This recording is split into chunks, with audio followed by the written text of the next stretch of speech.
Welcome back to The Different Knock. And if you've been watching this channel for a while, you will know how much I love Mikel Arteta. Platonically, to be clear. I love his intensity, his intelligence, his commitment to the club, and his Arsenal project, given time, will succeed. I am very sure. You don't play the way we have against City and Liverpool this season without being a damn good team. And we're still in inverted commas, full maturation with a lot of these players, meaning they'll hopefully get better or be replaced with better ones. Football isn't linear, obviously, but this administration has shown time and time again with Gabriel, Odegaard, White, Ramsdale, Rice, and with how they manage the careers of Saka, Martinelli, Saliba, and so on, that they have the tactical, talent ID, and development skills that we need them to have in order to trust them. So, in my view, let's do that. The future is bright, long term. But Mikel said something in a recent press conference that I really can't get my head around. And he is not beyond critique, no matter how much I rate him. Specifically, the brilliant James McNicholas, or Gunnerblog, asked Mikel a question in his pre-Liverpool press conference regarding finishing and the forward players. And I think his answer to a fairly innocuous question is extremely revealing. I know it's boring to listen to press conferences, but I do want to show you the original footage. Reason being that I often find reporting on press conferences is quite poor. I'm not trying to call anyone out, but it's usually big online accounts that often misconstrue or remove context or add words that just weren't there to make for more salacious reading. Maybe if I'm being realistic, it's likely mistakes from one person copying another and copying another, but they do often misquote Mikel. For example, that quote about Kivior redefining the way of playing that went round was actually a total misunderstanding based on a misprint on Arsenal.com. So let's listen to it first, and then we'll chat. And in terms of that finishing, the guys like Saka, Martinelli, Martin Odegaard, maybe they're not finishing at the level they were previously, maybe last season. Do you think that's just a question of over time, it will come back, it fluctuates naturally? Is it confidence? What do you put it down to? Well, I think what they did last year is exceptional, and to maintain those numbers, we knew that it was going to be extremely difficult because it was a one-off, and no one-off for us, one-off in the league.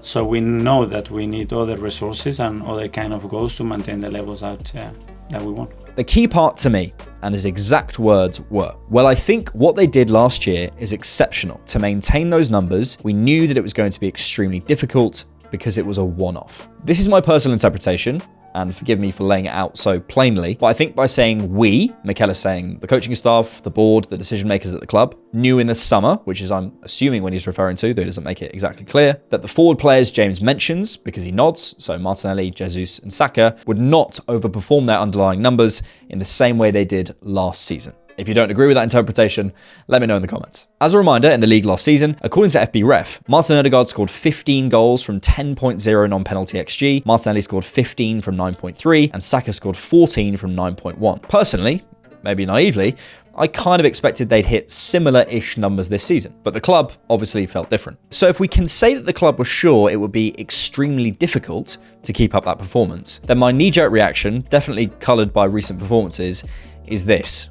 Why didn't we sign a striker then? If that was your feeling, why didn't we sign a winger or a striker? Scoring goals is the hardest thing in football. That, surely, if it was on your mind that was going to be a concern this season, should have been top of the list. No?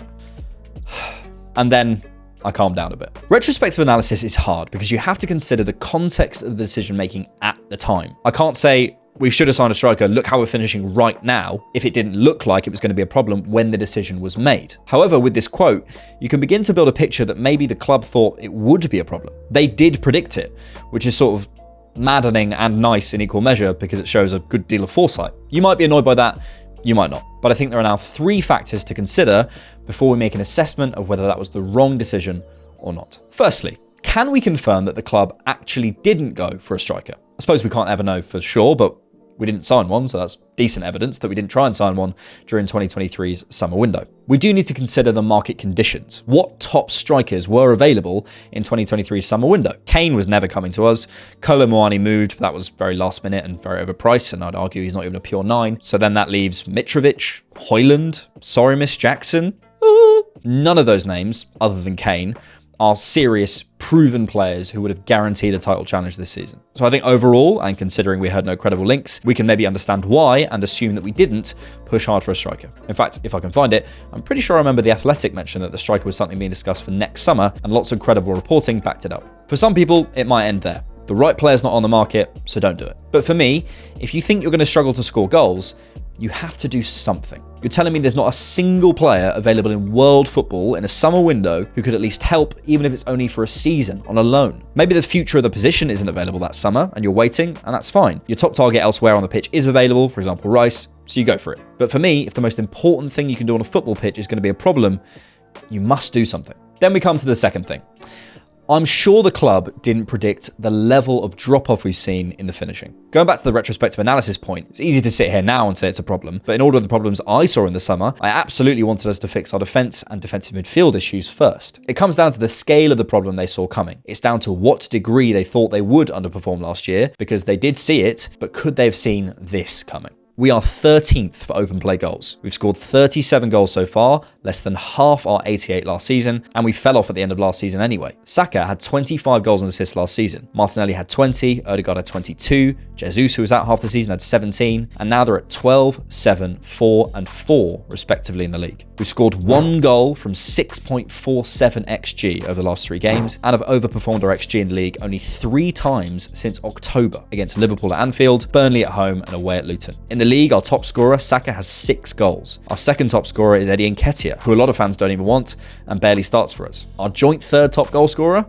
Kai Havertz. The Champions League has looked a bit better, but you can't tell me, even if you were as sure as Mikel was that the players weren't going to perform at the same levels this season, that you expected this level of drop-off. So I don't think it's fair to say that the club could have predicted it either. Just on that, I've seen some chat about systems and been accused by some of oversimplifying my analysis of what's going on at Arsenal at the minute, but we don't need to overcomplicate this. Yes, there are systemic problems, which I've addressed as well, including how teams are adapting to our right-hand side, which I went over in a recent video, the lack of support from White, possibly due to the knock, the lack of central penetration, and so much more, but Arteta has fixed a lot of that game to game to game. We are now creating enough chances. It's just a fact at this point.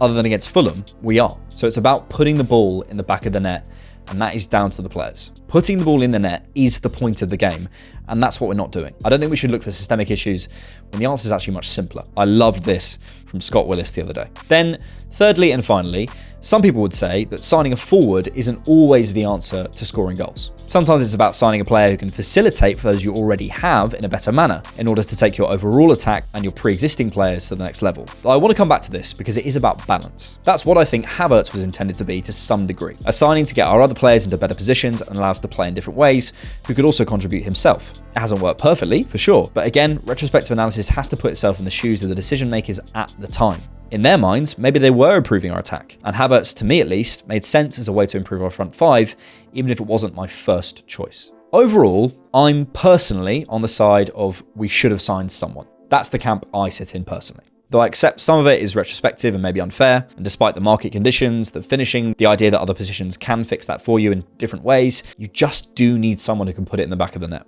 And it's frustrating that they knew it was going to be a problem this season and they didn't do anything when their job is to predict these problems. Hopefully you guys appreciate that I try and be as technical as I can on this channel.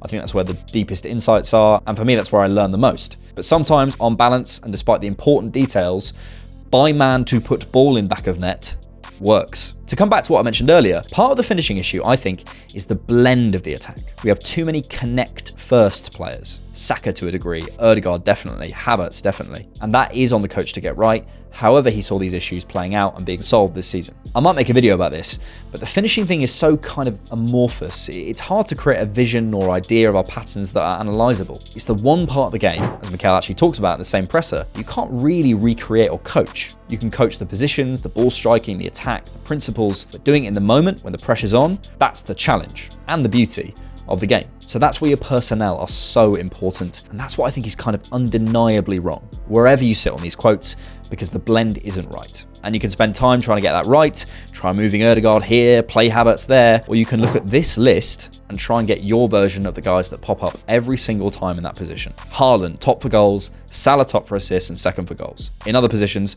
Rodri top for passes, Alisson top for clean sheets. Every year, the same names. They deliver year in, year out. Finding that is the hard part, sure, but I really, really do wish we'd made an effort to do that in our forward areas in the summer. And knowing there was doubt about it at the club has irked me. Football can be such a simple game at times, there's no point trying to make it harder for ourselves. I rarely critique the club in this way, and maybe I'm wrong, but hopefully you agree I've been fair, and let me know your thoughts in the comments down below. I don't think the market can be the answer right now, as I explained in my previous video, but I want to end on a positive. I think this break we're going into will really help. Get some players back, reset, go again. We're making the chances, now we just need to finish them.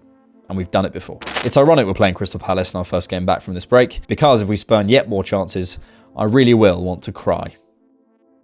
If you like The Different Knock, you can support us on Patreon monthly, or you can buy us a coffee.